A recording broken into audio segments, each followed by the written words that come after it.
Bismillahirrahmanirrahim. Assalamualaikum warahmatullahi wabarakatuh. Bertemu lagi dalam mata kuliah Sistem Informasi Manajemen. Pada kali ini kita masih membahas mengenai e-commerce, ya, perdagangan elektronik. Dan kali ini kita masuk pada pembahasan alat yang biasa digunakan untuk bertukar data, menghubungkan satu komputer dengan komputer yang lainnya untuk saling bertukar data. Karena dalam perdagangan e-commerce, ya kan, ini tentunya, ya kan, diperlukan suatu alat, satu instrumen yang bisa digunakan untuk saling bertukar data satu dengan yang lainnya secara elektronik juga. Dan di antara instrumen tersebut ada EDI, ya, Electronic Data Interchange. Kemudian yang kedua ada extranet, ya. EDI ini dia menghubungkan, mentransmisi data langsung dari komputer ke komputer dalam format terstruktur dan dapat dibaca oleh mesin, ya. Misalnya teknologi ini teknologi lama yang digunakan oleh sebagian pengguna perdagangan, ya, B2B, ya, business to business. Jadi hanya digunakan secara B2B. Jadi memungkinkan data untuk dikirim dan diterima tanpa adanya rekeying. Kemudian ini, ya, ID adalah implementasi domain dari IOS, ya, Inter Organization System. Lebih dari 2/3 e-commerce ini dilakukan menggunakan ID ini, ya. Tapi mungkin sekarang sudah berkembang, ya, teknologinya. Ini sudah berkembang. Nah, yang kedua tadi extranet, ya. Extranet ini memungkinkan berbagai informasi sensitif berbasis komputer dengan perusahaan lain, ya kan, menggunakan teknologi informasi melalui internet. Jadi melakukan tukar menukar data dengan menggunakan teknologi informasi, yaitu internet, ya. Digunakan dalam berkolaborasi antara pemasok terpercaya ataupun pelanggan besar. Ini extranet, ya. Nah, dalam extranet ini tentu ada sistem keamanan firewall, ya kan, yang mengizinkan seseorang atau pengguna, ya, yang memiliki wewenang untuk mengakses informasi perusahaan, ya. Jadi tidak semua orang bisa mengakses istilahnya data tersebut, ya. Jadi extranet ini menggabungkan protokol umum dan jaringan komunikasi internet yang menghasilkan penghematan biaya yang besar dibandingkan tadi EDI, ya kan, karena EDI memang lebih cenderung mahal, ya. Nah, pengaruh dari mengadopsi interorganisasi sistem diantaranya adalah mitra bisnis yang proaktif dan reaktif, ya. Kemudian pengaruh adopsi, kenapa mengadopsi IOS, ya kan, kenapa perlu, ya kan, perusahaan bermitra dengan perusahaan yang lainnya, ya kan, untuk meningkatkan keunggulan kompetitif. Di antaranya adalah adanya tekanan kompetitif, ya kan, tekanan yang tinggi, perusahaan reaktif untuk mengadopsi IOS, ya.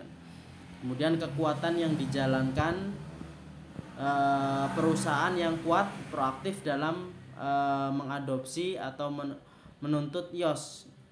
Kemudian adanya kebutuhan internal, ya, perusahaan melihat adanya partisipasi sebagai cara untuk meningkatkan tadi, ya, keunggulan kompetitifnya, ya.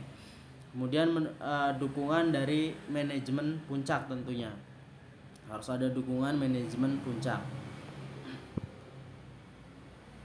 Nah, ini tadi, ya, gambarannya lingkungan yang mempengaruhi kenapa kita mengadopsi interorganisasi sistem, diantaranya karena adanya persaingan, ya kan, sehingga kita mungkin perusahaan, ya kan, bisa bermitra, ya, satu dengan yang lainnya dalam sebuah teknologi dengan memanfaatkan teknologi, ya, yang dinamakan interorganization system yang menghubungkan, ya kan, antara mitra satu dengan mitra yang lainnya, ya, antara perusahaan dengan pemasok dan konsumen dan lain sebagainya. Dan manfaat dari penggunaan interorganization system ini diantaranya manfaat langsung yaitu mengurangi kesalahan entry data, ya, kemudian biaya lebih rendah dan peningkatan efisiensi operasional. Dan manfaat tidak langsungnya peningkatan kemampuan bersaing, ya, meningkatkan kemampuan dalam mempromosikan, ya, karena bisa menurunkan biaya, ya kan, dan meningkatkan produksi pelayanan. Kemudian peningkatan hubungan dengan mitra dagang dan layanan pelanggan yang lebih baik. Nih, ya, nah, manfaat dari penggunaan interorganization system, ya. Seperti halnya dalam Shopee, Bukalapak dan lain sebagainya, itu termasuk dalam seperti interorganization system, ya. Jadi di mana ada suatu platform yang menyediakan sebuah layanan yang kemudian bisa menghubungkan, ya kan, mitra dagang, ya, mitra-mitra dagangnya satu dengan yang lainnya, ya kan, bisa bertukar data, ya kan, bisa update persediaan, ya kan, persediaan yang ada, persediaan yang sudah terjual, ya kan, sisa persediaan itu bisa terlihat dalam sistem tersebut, ya kan. Dan sistem tersebut juga membantu perusahaan, ya kan, mitra dagang, ya kan, dalam hal untuk meningkatkan promosi mereka dan memberikan pelayanan yang lebih baik kepada pelanggan, ya kan, atau sesama mitra bisnis.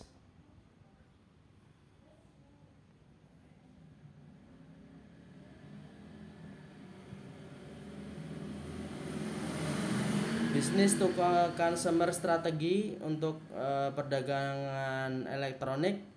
Jadi penting untuk memahami strategi B2C, ya kan, business to consumer. Jadi lebih banyak produk dan layanan tersedia untuk pengiriman digital.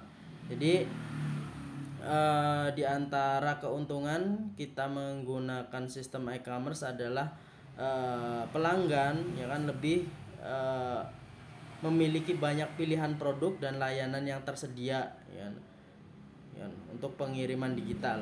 Kemudian semakin banyak konsumen yang mengatasi keengganan mereka untuk membeli menggunakan web, ya, jadi pelanggan itu lebih mudah untuk membeli, ya, pelanggan lebih mudah untuk membeli. Ya memang kalau kita terkadang, ya, banyak sekali web palsu, ya kan, yang digunakan oleh orang-orang yang tidak bertanggung jawab, ya kan, untuk melakukan penipuan yang menduplikat dari web resmi perusahaan, ya, web resmi perusahaan tertentu, ya kan, yang dimirip-miripkan, kemudian tujuannya adalah untuk melakukan penipuan, ya.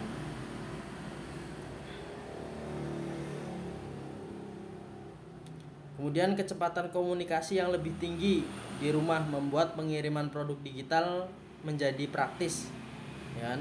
Kemudian ketakutan akan pencurian informasi telah digantikan dengan penerimaan. Jadi kebencian akan pencurian info harus diterima dengan security, ya Kak. Dalam bisnis elektronik tentunya karena ini masih sesuatu hal yang baru juga, ya. Ya meskipun bukan sesuatu hal yang baru juga, ya, tapi ini istilahnya semua orang belum memahami, ya kan, terkait dengan model bisnis e-commerce ini, ya kan, sehingga masih menimbulkan ketakutan, ya kan, akan terjadinya pencurian informasi, penipuan dan lain sebagainya, ya. Tapi dengan meningkatkan, ya kan, kepercayaan kepada konsumen, ya kan, tentunya hal ini perlahan akan memperbaiki citra dari perdagangan elektronik itu sendiri, ya. Kemudian kemudahan untuk berkomunikasi yang lebih tinggi dengan pelanggan, dengan mitra bisnis ini juga akan membantu meningkatkan kepercayaan konsumen, ya kan, termasuk dengan pengiriman produk yang lebih cepat, lebih praktis, ya kan, dan lebih terpercaya.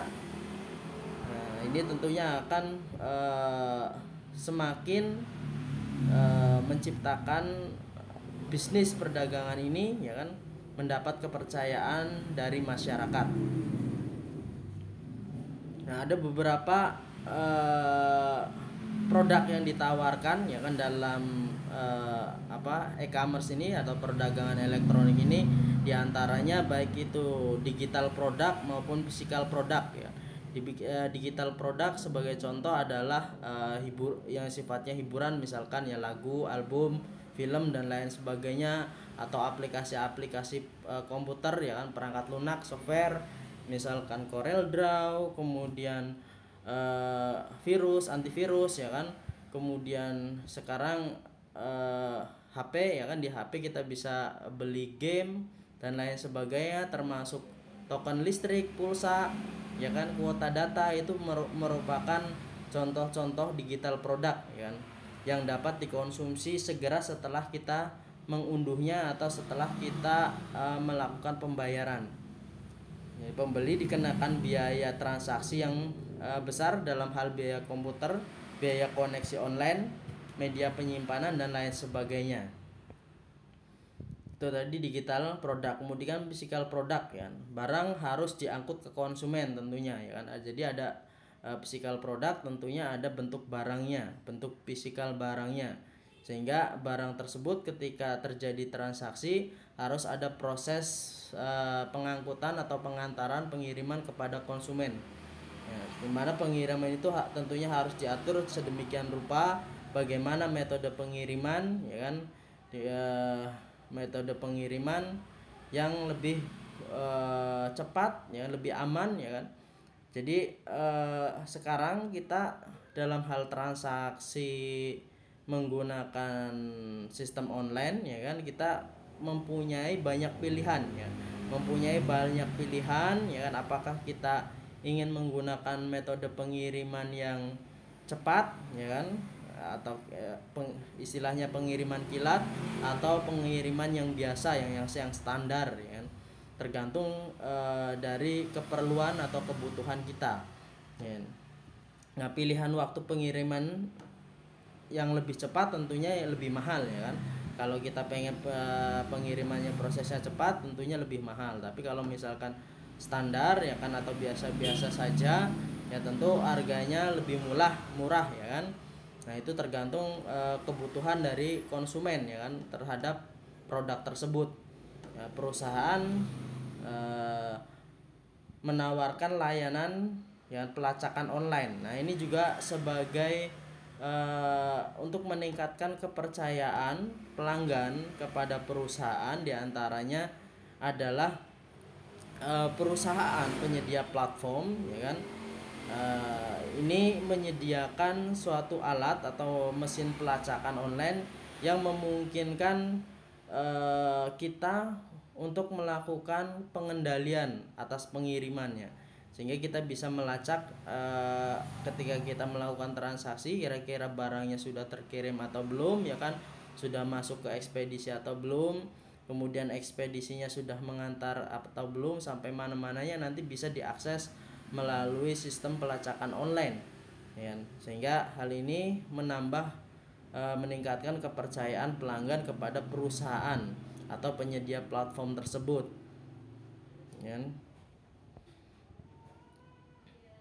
Kemudian dalam hal penjualan ya, ada istilah virtual sales dan hybrid sales. Penjualan virtual adalah penjualan yang dilakukan oleh perusahaan yang tidak mengoperasikan etalase fisik. Jadi dia full online ya. Jadi virtual sales itu adalah penjualan yang full online. Gampangnya, jadi pelanggan tidak dapat masuk dan membeli produk. Istilahnya tidak bisa mengunjungi toko fisiknya ya kan, toko fisiknya atau gudang fisiknya. Sedangkan hybrid sales atau penjualan hibrida ini terjadi ketika perusahaan memiliki etalase fisik dan situs web tempat pelanggan dapat membeli produk ya. Istilahnya pelanggan bisa bertransaksi dengan mengunjungi tokonya, ataupun dia bisa bertransaksi dengan melalui website resmi yang disediakan oleh perusahaan. Jadi bisa beli online, bisa beli offline ya. Nah, yang seperti ini lebih aman ya kan, lebih aman. Kenapa ya kan? Karena memang dalam hal ini ya kan, selain dia melakukan perdagangan online, dia juga tentunya akan mencatatkan alamat di mana toko offline-nya ya kan, sehingga tentunya si pelanggan ini bisa mengkonfirmasi ya kan, baik mengkonfirmasi secara langsung ataupun tidak langsung ya kan. Kalau secara langsung ya berarti dengan cara mengunjungi langsung ke toko offline-nya. Kalau secara tidak langsungnya ya tinggal kita kalau misalkan ada keluarga di mana, kita tanya ya kan, apakah benar ada toko atas nama perusahaan A B C D ya kan, dan lain sebagainya ya kan. Itu perbedaan antara virtual sales dan hybrid sales ya. Nah, tantangan dalam virtual sales ini adalah berikan informasi produk yang diperlukan tanpa membebani pelanggan ya, sehingga bisa dibandingkan ya. Jadi sebisa mungkin kita memberikan informasi produk yang jelas ya kan kepada pelanggan ya, dan informasi-informasi apa yang kira-kira dibutuhkan ya, terkait dengan spesifikasinya, detail produknya ya kan, kualitas produknya, kemudian bahan bakunya dan lain sebagainya ya kan. Itu harus lengkap ya, sehingga si pelanggan ini bisa istilahnya membayangkan nanti produknya itu seperti apa kualitasnya ya kan, dan bisa membandingkan dengan produk serupanya ya, produk sejenis. Kemudian mengkomunikasikan file gambar dari situs web ke komputer pelanggan dapat memakan waktu tergantung jaringan. Nah, ini tentunya dalam hal virtual sales tentunya ada komunikasi melalui virtual ya kan, baik dalam bentuk teks ya kan, tadi memberikan informasi ya kan, tulisan, dan kemudian file gambarnya ya kan, komunikasi dalam bentuk gambar ya, untuk mengetahui kira-kira barangnya itu bentuknya seperti apa ya kan, tampak samping, tampak depan, tampak belakang ya kan, kemudian tampak atas dan bawahnya seperti apa, tampak dalamnya ya kan, dimensinya seperti apa. Nah, itu tentunya dalam hal untuk menampilkan gambar dalam sebuah situs, bahkan tidak hanya gambar ya kan, video juga bisa ya kan. Itu tentunya membutuhkan akses jaringan yang lebih bagus ya kan. Kemudian proses pembayaran melalui internet telah mengalami ini ya kan, istilahnya virtual sales ini memang tantangannya terkait dengan tindakan-tindakan penipuan, terutama untuk pembayaran dari transaksinya ya, terutama apalagi menggunakan kartu kredit ya kan. Nah, ini seringkali terjadi kecurangan ya kan. Ya, bukan hanya kartu kredit saja ya kan, misalkan pembayaran menggunakan e-money dan lain sebagainya ya kan, maupun transfer dan lain sebagainya, ini juga masih rawan terhadap tindakan-tindakan penipuan. Dan ini tentunya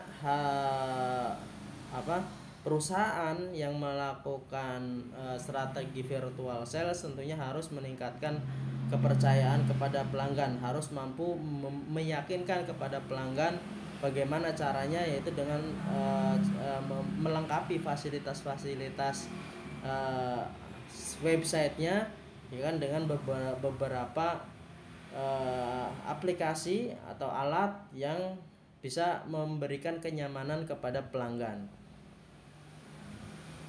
Kemudian hybrid sales, penjualan hibrida, ini sebagian besar perusahaan memiliki etalase sebelum penjualan melalui internet dimungkinkan. Dan ini cara ini lebih aman ya kan, untuk memberikan kepercayaan kepada pelanggan ya kan, lebih mudah tentunya ya kan, karena perusahaan memiliki toko fisik ya, toko fisik yang jelas ya kan, sehingga bisa dikonfirmasi ya. Kemudian baik etalase fisik dan internet diperlukan untuk rencana bisnis mereka ya. Toko bertindak sebagai etalase untuk produk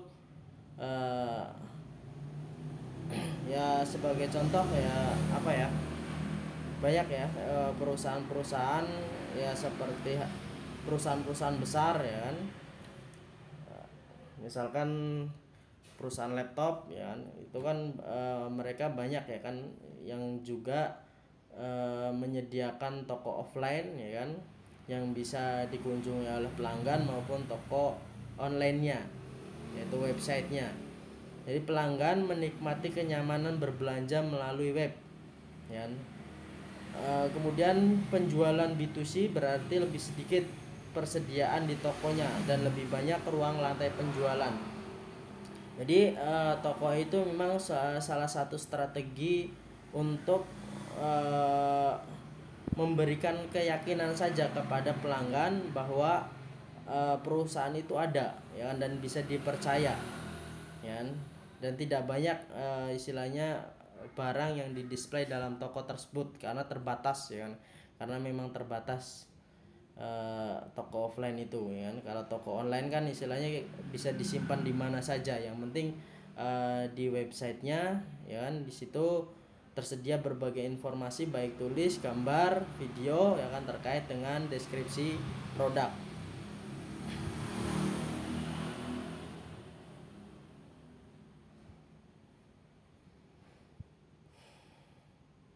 Ini virtual sales tadi ya, sudah ya sebagian dibahas. Nah ini karena masih ya referensinya masih lama ya, tentunya ini mobile e-commerce ini sekarang sudah mulai diterapkan ya, karena memang ya kan perdagangan e-commerce ini tidak lepas dari perkembangan jaringan internet ya, jaringan internet dari 2G ke 3G, 4G dan 5G ya. Sekarang kita sudah masuk ke dalam 4G ya kan. Dan tentunya kemampuan untuk melakukan komunikasi dan pertukaran data itu lebih canggih ya kan, lebih canggih dan lebih banyak pilihan ya. Kalau dulu ketika masih zamannya wifi ya kan, masih wifi itu kan kita istilahnya untuk akses jaringan ke internet itu kita harus terhubung dengan modem ya kan, dan jaraknya itu ya terbatas ya kan, jaraknya terbatas. Tapi dengan semakin berkembangnya ya kan, dengan munculnya smartphone ya kan, pertama kali BlackBerry ya waktu itu yang sangat terkenal ya kan, jadi memungkinkan kita ya kan dapat mengakses internet ya kan, dapat mengakses berbagai informasi dan bisa melakukan berbagai transaksi melalui handphone yang kita miliki ya. Jadi mobile commerce adalah penggunaan ponsel dan personel digital assistant atau PDA untuk terlibat dalam e-commerce nirkabel ya, jadi tanpa kabel. Kalau dulu kita mengakses internet itu atau melakukan komunikasi itu ya tergantung pada saluran kabel ya kan, ya telepon ya kan ada kabelnya, kemudian komputer juga tidak terlepas dari adanya jaringan kabel ya. Tapi dengan seiring berkembangnya teknologi baik secara hardware maupun softwarenya, perangkat lunaknya dan jaringan internetnya yang semakin cepat, semakin canggih ya kan, dari 3G ke 4G ke 5G. Nah, ini juga kemampuannya semakin meningkat ya. Ketika zamannya 2G ya kan, istilahnya kita paling bisa SMS, telepon sama kirim gambar ya kan. Setelah adanya 3G kita bisa lebih luas lagi ya kan. Kita bisa mengakses jaringan internet ya kan dimanapun ya kan, dimanapun selagi pemancarnya sampai ke terhubung dengan mobile phone kita. Jadi sinyalnya itu nyambung ya kan. Selama ada sinyal kita bisa melakukan komunikasi, transaksi dan lain sebagainya ya kan. Dan komunikasinya juga semakin modern ya kan. Kalau dulu hanya SMS, telepon, kemudian kirim gambar, ya kan. Sekarang bisa video call, ya kan, conference dan lain sebagainya, ya. Ini juga peningkatan dari jaringan telekomunikasi, ya kan. Kemudian kita bisa transaksi dengan mobile kita, ya kan, bisa transfer, ya kan, transfer uang. Kemudian kita sekarang ada e-money, ya kan. Berbagai macam pilihan, ya kan, yang bisa kita gunakan, ya, dengan HP kita, ya kan. Gitu. Jadi semakin berkembangnya jaringan internet ini juga semakin mempermudah kita dalam hal bertransaksi, ya. Nah, ini sejarahnya ya. Jadi memang ini karena referensinya masih referensi awal, ya. Ini aplikasi awal termasuk layanan berita, peringatan, transaksi informasi keuangan dan perbankan. Ya, jadi m-commerce ini, ya kan, dalam perkembangannya, ya kan, yang dulunya hanya digunakan untuk mengirim pesan tertulis, kemudian telepon, nah sekarang bisa digunakan untuk berbagai layanan, ya kan, seperti membaca berita, ya kan, kemudian melakukan transaksi keuangan, perbankan, ya kan, transaksi pembayaran tiket, ya kan, pembayaran tiket pesawat dan lain sebagainya, ya kan, pembayaran token listrik, ya, dan terus berkembang, ya kan, dengan adanya perkembangan jaringan tersebut, ya.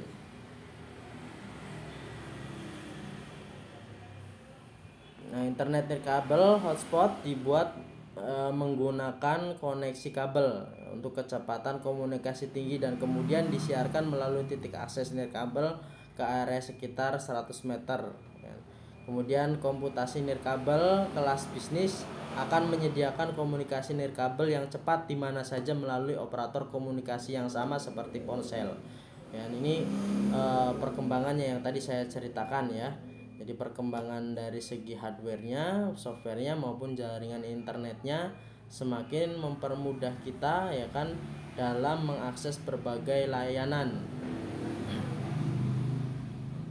Ya, jadi kita bisa dengan menggunakan HP kita bisa melakukan berbagai kegiatan, ya kan, baik membaca berita, kemudian bertransaksi, membeli, ya kan, membeli barang, ya kan, baik barang berupa barang digital, ya kan, atau barang fisik, ya kan.